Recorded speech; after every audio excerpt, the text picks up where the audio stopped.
महाराज की जय। ईमान उस रास्ते से गुजर रहे थे, रोने की आवाज़ सुनकर चले गए नज़दीक। देखा कि दाएं बाएं आगे पीछे कोई ने बच्चे को घर ले जाकर के पालन पोषण किया। उस बच्चे का नाम कबीर दिया गया। जब बच्चा बढ़ गया, नामकरण करना हो, मौलवी साहब बुलाए गए।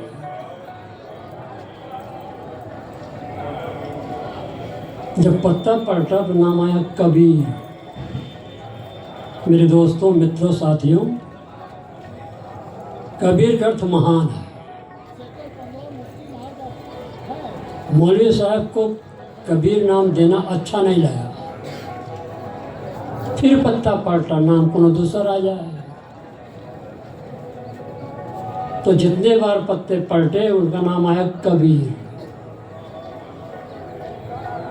तो मौलवी साहब सोचना पड़ गया, लगता है इस बच्चे का नाम कबीर देना ही पड़ेगा। ये संस्कार लेकर ही आया है। और अगर कबीर का अर्थ महान है तो क्या महानता छिपी है उनकी? चाहे जिस किसी मतपंथ का व्यक्ति होगा, कबीर की याद जरूर करता है, जरूर करता है। जब तक उनका व्याख्यान चल रहा है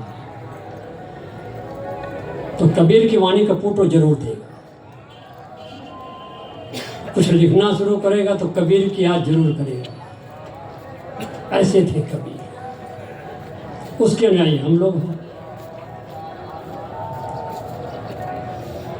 किसी व्यक्ति के माँ बाप का पता लग जाने से, जैसे हमारा ही, हमारे माँ बाप को पता है, आप पूछो हम बता देंगे हमने क्या किया। हम तो कुछ नहीं कर पाए। लेकिन कबीर साहब ने जो गरिमा पेश किया, मैं क्या पूरी दुनिया प्रभावित है। और प्रभावित तो होना ही पड़ता, उनका व्यक्तित्व प्रभावित कर ले जाता है। जो नाम में, ज्ञान में, आचरण में अपने व्यक्तित्व थे, अद्भुत थे, अनोखे थे, महान थे, वे हैं गुरुवर कबीर। गुरुदेव श्री रविदास साहब जी की कविता है। मेरा एक निवेदन है आप लोगों से। निवेदन यह है कि गुरुवर श्री रविदास साहब जी की जो कविताएं हैं, जो पारक प्रकाश में प्रकाशित है, उसको सारी कविताओं को संकलित कर दें हृदय के गीत में। हर व्यक्ति को चाहिए वो पुस्तक ले में पढ़े, कविता पाठ करें, विभिन्न विषयों पर सब है वो। तो मैं श्री रविदास साहब ने जो कविता कही है, लिखी है, वो मैं प्रस्तुत किए जा रहा हूँ। किस आंचल में जन्म लिए तुम कोई पता नहीं पाया, किस आंचल में जन्म लिए तुम कोई पता नहीं पाया। पालन पोषण हुआ जहाँ पर पर्णकुटी की थी छाया। सब विधि से लाचार रहे तुम दुनिया की नजरों में, पर तुम तेरे साथ रहे या फैल गई खबरों में। थे अनेक जन्मों के संचित भवक पड़े जीवन में, थे अनेक जन्मों के संचित भवक पड़े जीवन में। चकित रह गए मुल्ला पंडित देख लहर जन जन में। साच झूठ जैसा का तैसा कहना तुमने जाने, साच झूठ जैसा का तैसा कहना तुमने जानी। धर्म क्षेत्र के तुम विज्ञानी साक्षी बीजक बानी। अनुभव कहा अमोघ मगर शास्त्रों का मंथन भारी, अनुभव कहा अमोघ मगर शास्त्रों का मंथन भारी। निर्भय और निष्पक्ष गिरा तेरी दुनिया से न्यारी। एक जाति है, एक धर्म है, एक तुल्य है आत्म। एक जाति है, एक धर्म है, एक तुल्य है आत्म। कहा एकता का तुमने है मानव मध्यमात्म। ज्येष्ठ पूर्णिमा की गर्मी में आए गर्मी लेकर, ज्येष्ठ पूर्णिमा की गर्मी में आए गर्मी लेकर, फटकारा सारे दम्भी को प्रेम फुआरा देकर, वज्रादप थे कठिन मगर कुसुमादपि कोमल मन था, वज्रादप थे कठिन मगर कुसुमादपि कोमल मन था, रहे सत्य के पथे सत्य दाता सत्य तेरा धनता, तुम थे तुम्ही समान, तुम थे तुम्ही समान, तुम्हारी वाणी तब वाणी सी, है कबीर बेजोड़ सभा के मध्य सभी ज्ञानी की, है कबीर बेजोड़ सभा के मध्य सभी ज्ञानी की। बोले सर कबीर साहिब की।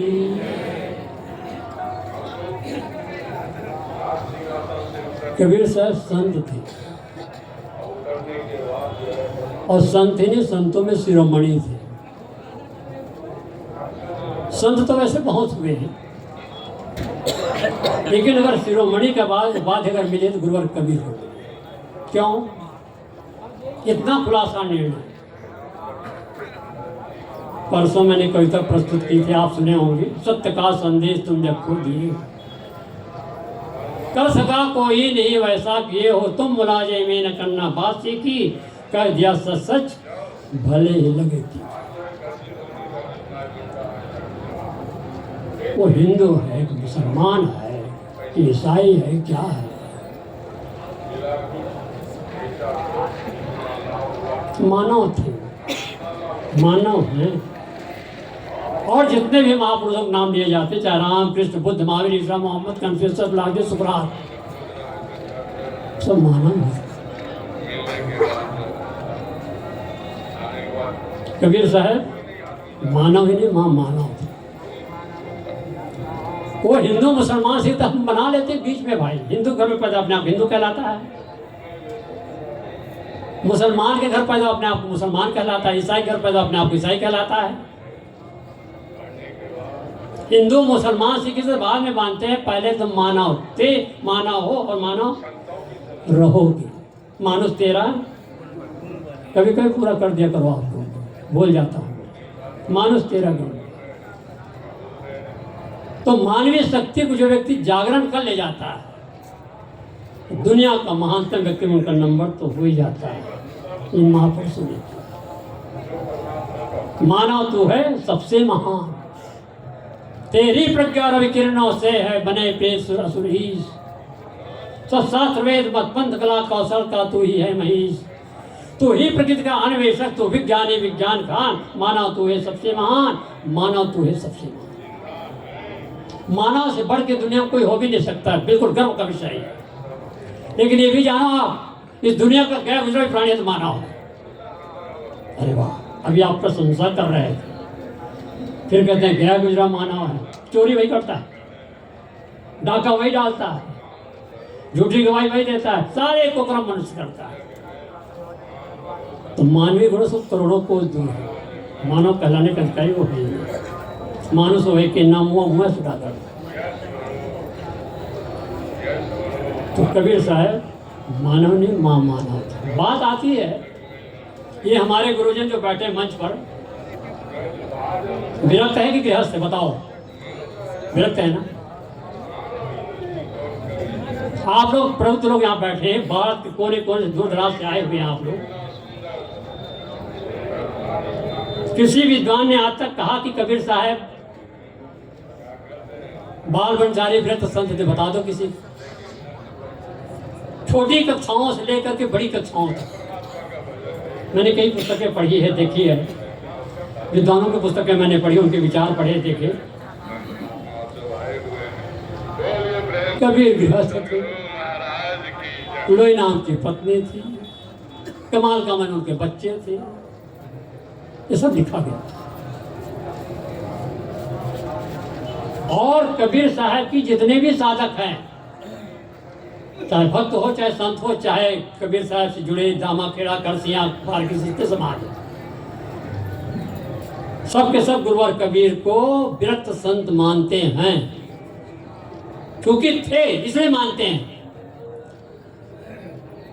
कबीर साहब ने कहा साधु होना ऐसे है ना, कोई गृहस्थ कह सकता है ऐसा?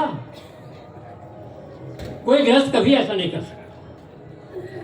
साधु होना चाहिए, पक्का हो। इन सारी बातों को हम और आप अच्छी तरह समझते हैं, लेकिन दुर्भाग्य उन विद्वानों को जो गुरुवर कबीर को समझने का प्रयास नहीं करते।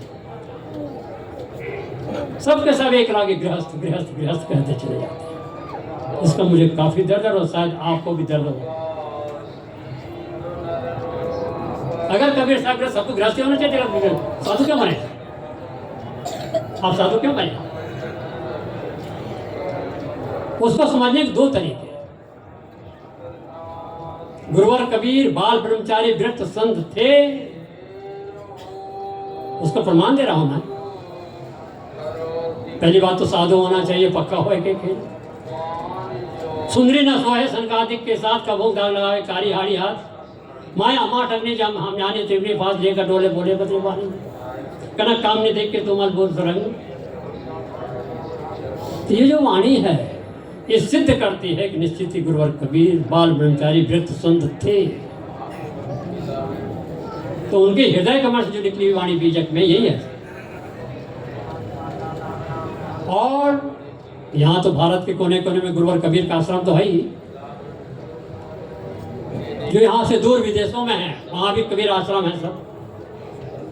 और जितने लोग हैं कबीर साहब बाल ब्रह्मचारी विरक्त संत मानते हैं, पक्की बात। लेकिन विद्वानों ने कबीर तो गृहस्थ थे। कबीर पारा संस्थान के सम्मेलन में कई बार मैं यहीं रहता ही था पहले, अब तो कुछ वर्षों से जैनपुर कबीर मंदिर रह रहा हूँ। अनेक विद्वानों को मैंने पढ़ा, विद्वानों को हम खुद अपने मंच पर बुलाते थे, उनके विचार सुनते थे। वैसे गुरुदेव श्रीवास साहब ने भरपूर प्रयास किया है। कबीर दर्शन जिन लोगों ने पढ़ा होगा तो उनको मालूम होगा, डॉक्टर राम कुमार वर्मा को खूब ठिकाने से लताड़ा। अनेक विद्वानों ने कबीर को गृहस्थ करने का दुस्साहस किया। इसका प्रक्रिया केवल गुरुदेव श्रीवास साहब ने जितना कर शायद किसी ने किया हो। हम लोग भी कान में तेल जाकर सोए तो हैं आप, कोई प्रक्रिया नहीं। तो कबीर साहेब बाल ब्रह्मचारी विरक्त संत थे। मुझे भी निश्चय है, आपको भी निश्चय है, लेकिन विद्वानों को निश्चय नहीं है। और जो नहीं समझ पाता विद्वान वही ना पढ़े। बात आती है गुरुवर कबीर के गुरु कौन थे। मैं पूछो सब रामानंद बताओगे आप लोग, लेकिन आप लोग बार की कैसे रामानंद बताओगे? अनेक विद्वानों से भी चर्चा में गुरुवर कबीर के गुरु रामानंद थे। मैं नहीं मानता, और आप लोग पारक विचार वाले आप लोग भी नहीं मानते है ना। अरे हाँ तो कह दो भैया, थोड़ा सा दूर दी होती विचारिए आप। कबीर साहब के गुरु रामानंद थे, तो मैं बीजक से प्रमाण पेश कर रहा हूं। गुरुवर कबीर के गुरु अगर स्वामी रामानंद जी थे, तो रामानंद स्वामी की वंदना कहां पर की बीजक में आप बता दीजिए। बीजक की किसी पंक्ति में आप बता दी कि स्वामी रामानंद की बिना वंदना किए हो कबीर साहब। जहां तक मुझे तो पढ़ा, मुझे नहीं पता चला। पूरे बीजक में केवल एक जगह, पूरे बीजक में केवल एक जगह आया है रामानंद रामरस माते। माते खंडन पर है भाई। राम रास में तो कबीर साहब भी माते थे। राम नाम भज चेत देख मन माही हो, राम बिना नर होइयो कैसा, कहे कबीर एक राम भजे बांधे जमपुर जासी। भारतीय संस्कृति का बहुत ही प्यारा शब्द है राम, और गुरुवर कबीर ने राम माना। और गुरुवर कबीर ने तो वो राम माना है कि दुनिया कोई व्यक्ति नकार नहीं सकती। इस बात मैं दावे के साथ कहता हूँ। एक है काल सकल संसारा, एक नाम है जगत प्यारा। आ गई पंक्ति, इस पर थोड़ा सा कह दे रहा हूँ। एक है काल सकल संसारा, एक नाम है जगत प्यारा। अरे जगत प्यारा तो कोई नाम नहीं होता भाई ना, लेकिन कबीर साहब बीजक में कह रहे हैं पूरे जगत के लोगों के लिए प्यारा हो। ऐसा कोई नाम बताओ, राम का, कृष्ण का, बुद्ध का, महावीर का, ईसा का, मोहम्मद का। बुद्ध के न्यायों को बौद्धिस्ट कहा जाता है, ईसा के न्यायों को ईसाई कहा जाता है, महावीर स्वामी 24वें तीर्थंकर है। महावीर स्वामी को न्याय को जैनी कहा जाता है। रामानंदियों को रामानंदी कहते जो राम को उपासक, उसी अयोध्या से मैं भी आया हूँ आपके बीच। अयोध्या भी तो विश्व प्रसिद्ध हो गया ना इस समय, हमारे प्राइम मिनिस्टर और जोगी की कृपा से विश्व प्रसिद्ध हो गया राम के दर्शन करने से। हृदय निवासी राम, तो जो सबके घट में जो बैठा राम है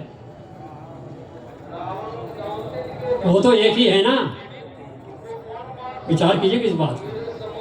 यहाँ जितने लोग बैठे हैं सबके घट में जो बैठा राम है वो तो एक है ना। एक है काल सकल संसार, एक नाम है जगत प्यारा। संसार के सारे लोगों को जो प्यारा है वो आपकी आत्मा है। आत्मा वाले दृष्टि में शुद्ध मंत्र नहीं जाता। आत्मा को छोड़ के कभी आप जा ही नहीं सकते।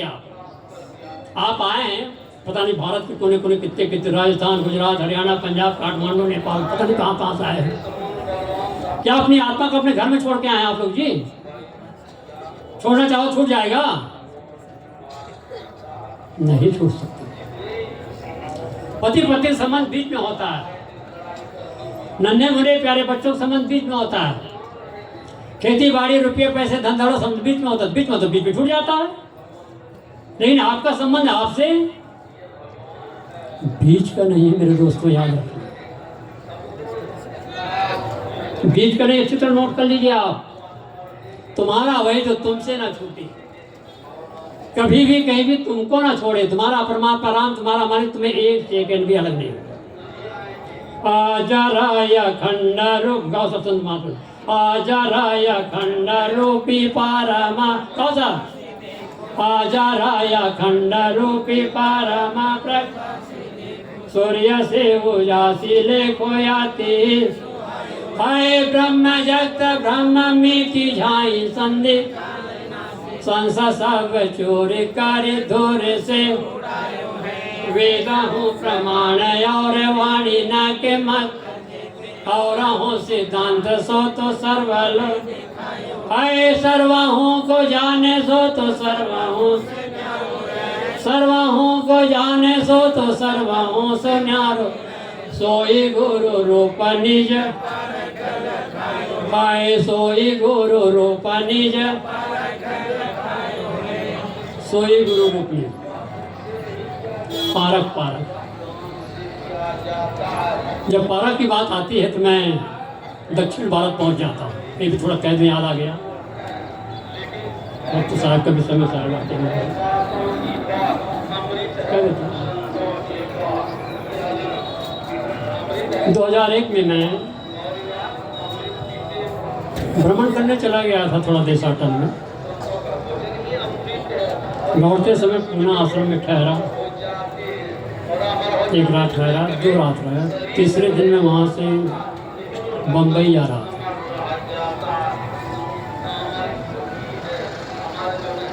अब बस वहाँ से गठरी मोटी लेकर के पहुँच रहा हूँ। एक महिला आ गई, वो कहती है, साहब जी 1 मिनट। अरे भाई मुझे ट्रेन लेना, कैसी बात कर रहे हो? मैं जा रहा हूँ। फिर मैंने 1 मिनट, मैं बोलो क्या बात हो? तो कहती है, ये पारक क्या भला है ऐसा? यो बड़े उपक्षात्मक दृष्टि से उन्होंने कहा कि पारक क्या भला है, पारक क्या भला है? मैडम यू आर क्वालिफाइड, आप पढ़े लिखे प्रशिक्षित समझदार हैं आप, लेकिन बोलने का तरीका बढ़िया नहीं लग रहा है। उनसे मैंने कहा कि आपको बोलने का तरीका बढ़िया नहीं लग रहा। सबके सब खड़े हो जाए, स्वागत है।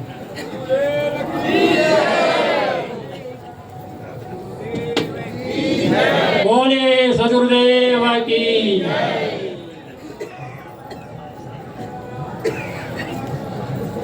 उन्होंने कहा कि पारक क्या भला है? मैंने कहा मैडम आप बोलने का तरीका बढ़िया नहीं है। कहीं क्या हो गया? अरे श्री अभिलाष है, आपकी भी बपौती है, हर व्यक्ति की मानव मात्र की बपौती करिए कैसे? जब किसी दुकान में जाती हो दैनिक जीवन से संबंधित कोई वस्तु खरीदने के लिए, दैनिक जीवन से संबंधित कोई वस्तु खरीदने दुकान में जाती हो, तो क्या दुकानदार जैसा कहता है मान लेती हो? उसमें जांच पड़ताल नहीं करती, छानबीन नहीं करती? करती हूँ। तो खुद कह रही उसी वजह में पारक का, तो खुद कह रही है। मैं कह ले आपके मुख से भी पारक शब्द निकल रहा है।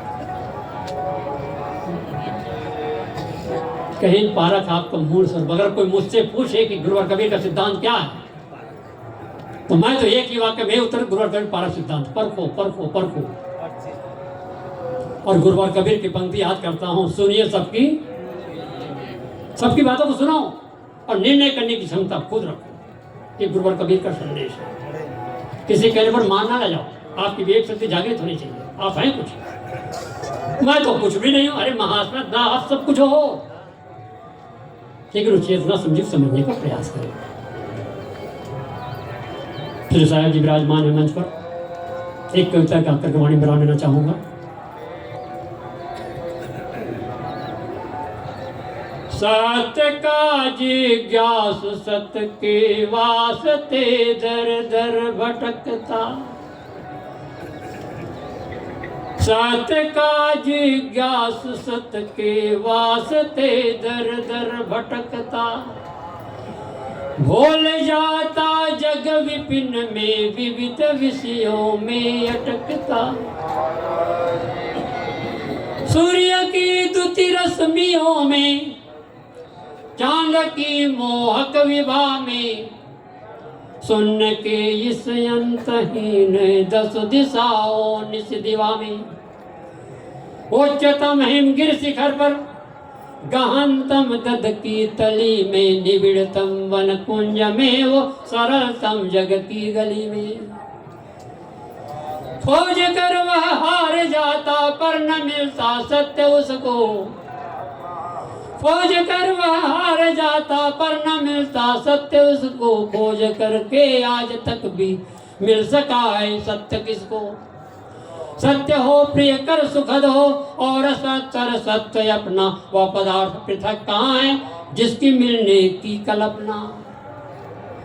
वह तुम ही हो नित्य चेतन ज्ञान का अविचल खजाना, नित्य सत्य स्वरूप का स्मरण ही है मात्र पाना। नित्य सत्य स्वरूप में अड़चन तुम्हें विश्राम होगा, आप तक काम या काम हो संसार से आराम होगा, आप तक काम या काम हो संसार से आराम होगा। बोलिए सदगुरुदेव की। बड़ी शालीनता और शिष्टता का परिचय देते हुए शांत वातावरण बना करके आपने मेरी बातों को ध्यान से सुना है, लेकिन बहुत बहुत आप प्रशंसा के पात्र है। मैं आप सबका आभार मानता हूँ। मेरे साथ अपनी वाणी को विराम देता हूँ। बोलिए सदगुरुदेव की। हेलो, अभी